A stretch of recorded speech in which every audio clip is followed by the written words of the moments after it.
रोज की तरह आज की सुबह भी सास की गाली और ताने से ही शुरू हुई।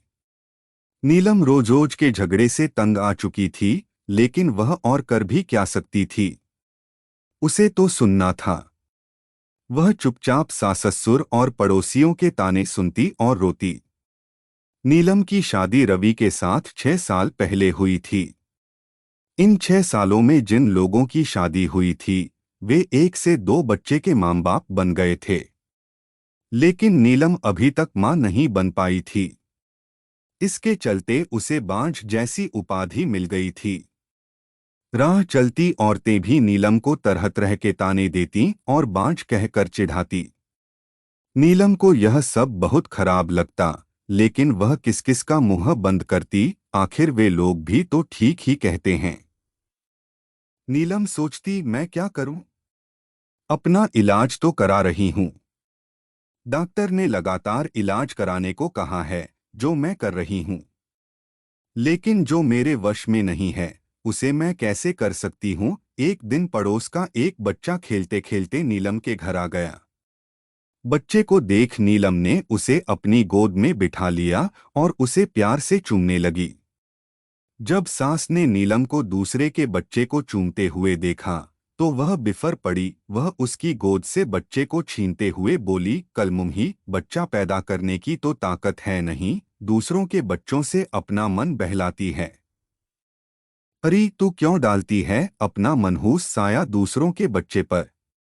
तू तो उस बंजर जमीन की तरह है, जहां फसल तो दूर घास भी उगना पसंद नहीं करती। जब नीलम से सास की बातें नहीं सुनी गईं, तो वह अपने कमरे में जाकर अंदर से दरवाजा बंद कर रोने लगी।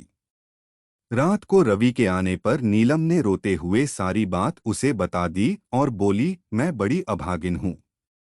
मैं किसी की इच्छा पूरी नहीं कर सकती, ऊपर से मुझ पर बांझ होने का धब्बा भी लग चुका है। नीलम की बातें सुनकर रवि ने कहा, तुम माँ की बातों का बुरा मत मानो। उन्हें ऐसा नहीं कहना चाहिए। हर माँ बाप की इच्छा होती है कि उनके परिवार को आगे बढ़ाने वाला उनके रहते हुए ही आ जाए। तुमसे यह इच्छा पूरी नहीं होते देखकर माँ तुमसे उल्टी सीधी बातें बोलती हैं। तुम चिंता मत करो, तुम्हारा इलाज चल रहा है। तुम जरूर माँ बनोगी। नीलम बोली, मेरी एक सहेली थी, वह भी बहुत दिनों बाद माँ बनी थी। माँ बनने में देर होते देखकर जब उसने अपना इलाज कराया, तो जांच में उसमें कोई कमी नहीं पाई गई। कमी उसके पति में थी। जब उसके पति ने इलाज कराया, तभी वह माँ बन सकी। हो सकता है उसी की तरह आप में भी कोई कमी हो, इसलिए मैं चाहती हूँ कि आप भी एक बार अपना इलाज करा लेते। नीलम की बात सुनकर रवि भड़क उठा, मुझ में भला क्या कमी हो सकती है? मैं तो बिल्कुल ठीक हूँ। मुझ में कोई कमी नहीं है। मेरी चिंता छोड़ो, तुम अपना अच्छी तरह इलाज कराओ। मैं मानती हूं कि आप में कोई कमी नहीं है, लेकिन तसल्ली की खातिर नीलम ने सलाह देने के ख्याल से ऐसा कहा। लेकिन रवि ने उसकी बात को बीच में ही काट दिया, नहीं नीलम, तसल्ली वगैरह कुछ नहीं। मैंने कहा न कि मुझ में कोई कमी नहीं है। रवि ने उसे डांट दिया। पति के भड़के मिजाज को देख नीलम ने चुप रहना ही उचित समझा।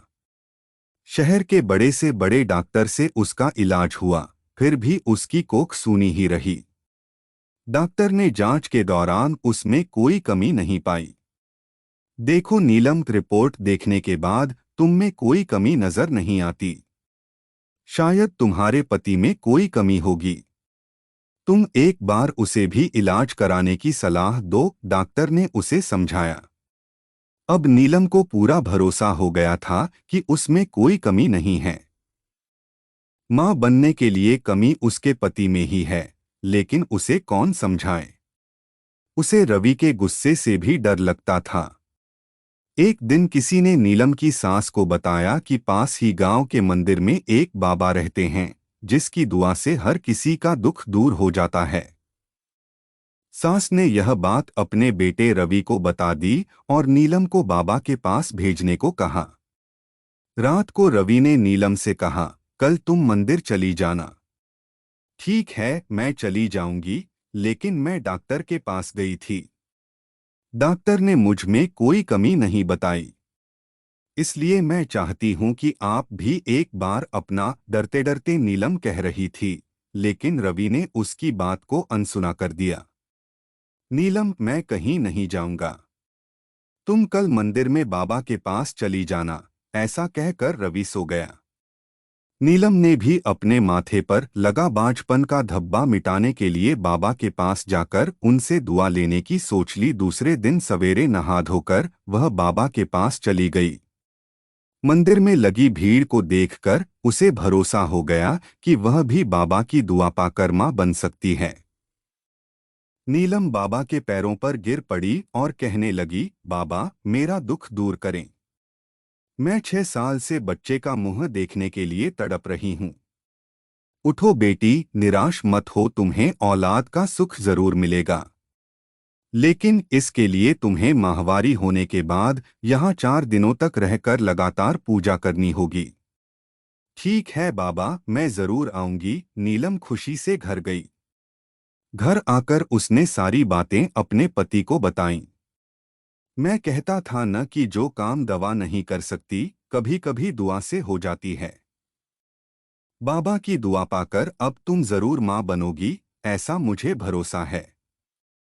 तुम ठीक समय पर बाबा के पास चली जाना, रवि ने खुश होते हुए कहा। नीलम अब बेसब्री से माहवारी होने का इंतजार करने लगी। कुछ दिन बाद उसे माहवारी हो गई। माहवारी पूरी होने के बाद नीलम फिर बाबा के पास गई।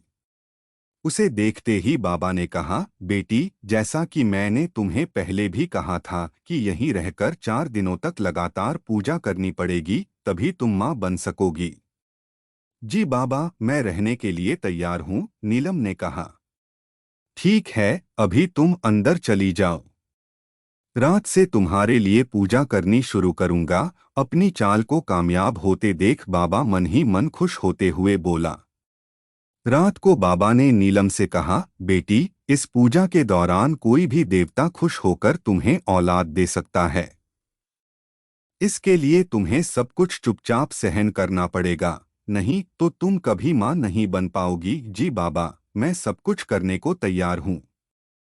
बस मुझे औलाद हो जानी चाहिए। नीलम के इतना कहने के बाद बाबा उसे एक कोठरी में ले गए, जहां हवनकुंड बना हुआ था।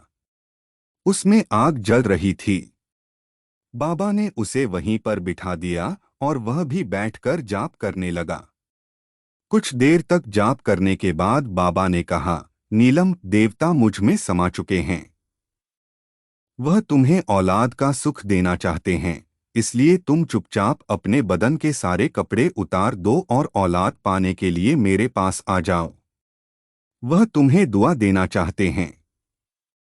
नीलम ने यह सोचकर कि बाबा में देवता समा चुके हैं और देवता जो भी करते हैं गलत नहीं करते, इसलिए उसने अपने बदन के सारे कपड़े उतार दिए। बाबा उसके अंगों से खेलने लगा और उसे दुआ देने के नाम पर उसकी इज्जत पर डाका डाल दिया। 4 दिनों तक लगातार बाबा ने इस पूजा के बहाने नीलम से जिस्मानी संबंध बनाए। 5वें दिन बाबा ने कहा, नीलम बेटी, हमारी दुआ कबूल हो गई। पूजा भी पूरी हो गई। अब तुम जरूर मां बनोगी। तुम घर जा सकती हो। बाबा की दुआ लेकर वह खुशी खुशी घर लौट आई। 9 महीने बाद नीलम मां बन गई।